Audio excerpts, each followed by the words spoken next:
Bybel sê, gaan na die muurleier, kyk na sy weë en word wys. Nou ek wil vir jou sê, hierdie een moet jy kyk, want hulle begin 'n klou klaar op my.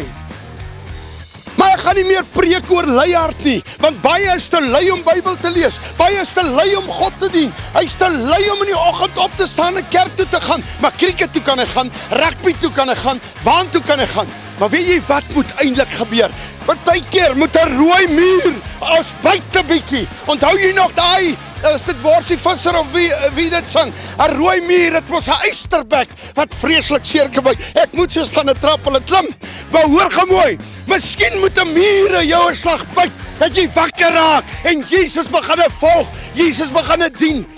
jo, hulle sê,